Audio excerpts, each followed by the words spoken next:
Let me start by reiterating that I'm pleased that the New York prosecution is going forward. They brought these charges based on new evidence against Jeffrey Epstein, who is now a registered sex offender, and this is a very, very good thing. His acts are despicable, and the New York prosecution offers an important opportunity to more fully bring Epstein to justice. In 2008, a major newspaper described the Epstein prosecution like this. A Florida grand jury, that is, a grand jury convened by the district attorney of Palm Beach County, had charged Epstein with the lesser offense. At that time, the Epstein legal team was elated.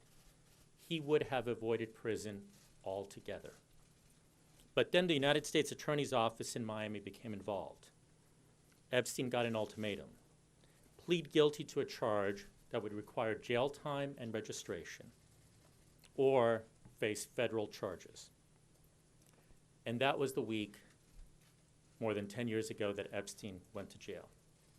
Times have changed, and coverage of this case has certainly changed since that article. Facts are important, and facts are being overlooked. This matter started as a state matter. It was prosecuted initially by the state of Florida and not by the U.S. Attorney's Office.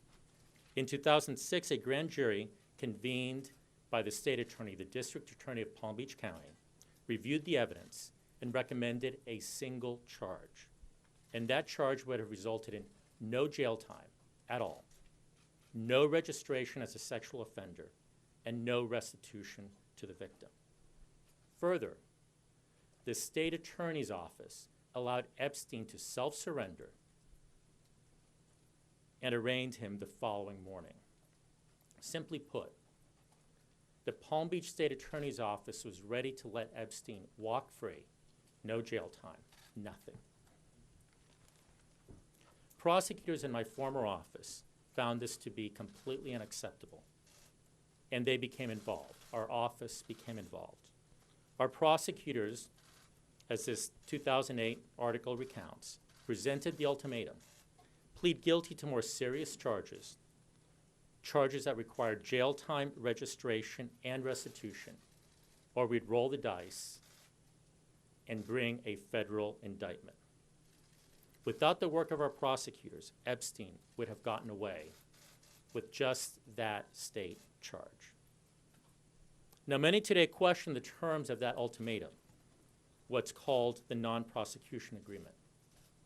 A good prosecutor will tell you that these cases are complex, especially when they involve children, and even more so in 2006.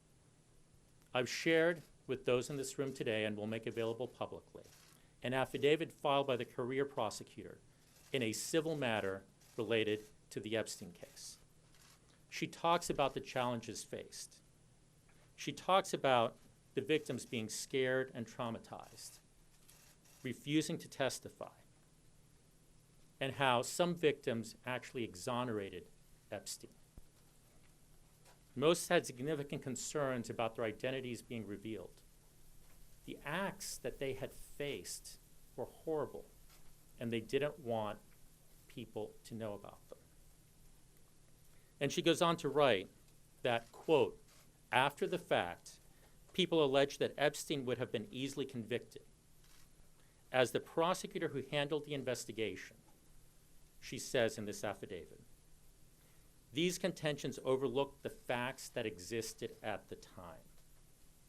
Her description of these facts are corroborated by the FBI case agent, whose affidavit I've also shared today.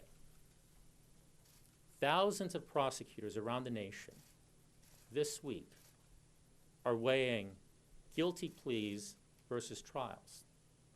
These cases, as I said, are hard.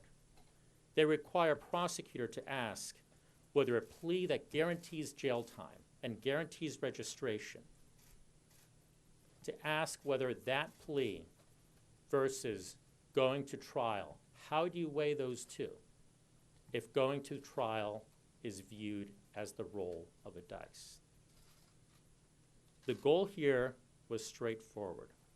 Put Epstein behind bars, ensured he registered as a sexual offender, provide victims with the means to seek restitution, and protect the public by putting them on notice that a sexual predator was in their midst.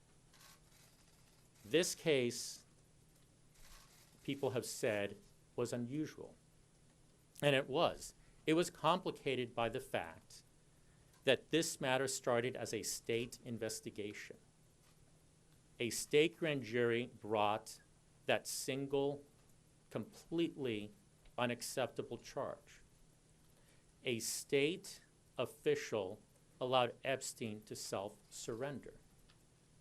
And so it is unusual because it's unusual for a federal prosecutor to intervene in a state matter such as this. We've seen cases recently, different set of facts, different. I don't want anyone to say I'm comparing these cases, but we've seen other cases where state prosecutors let folks go with no sentence and people shake their heads. In this case, the federal office intervened before the plea was taken and said, stop. Because if that plea is taken at the state level, you're going to face serious federal issues. Today, we know a lot more about how victims' trauma impacts their testimony. And this, too, is important. Our juries are more accepting of contradictory statements, understanding that trauma-impacted memories work differently. And today, our judges do not allow victim shaming by defense attorneys. I have viewed the victim interviews. They're hard to watch because I know that my former colleagues, the men and women of my office, wanted to help them. I wanted to help them. That is why we intervened. And that's what the prosecutors of my office did. They insisted that he go to jail and put the world on notice that he was and is a sexual predator. Epstein's actions absolutely deserve a stiffer sentence. For years, there have been rumors of investigations in other jurisdictions. And he should be prosecuted in any state in which he committed a crime. If there are other states in which he committed crimes, if there are other states that can bring state charges, they should consider those as well. And so I absolutely welcome this New York prosecution. It is the absolutely right thing to do, and I'm happy to take questions.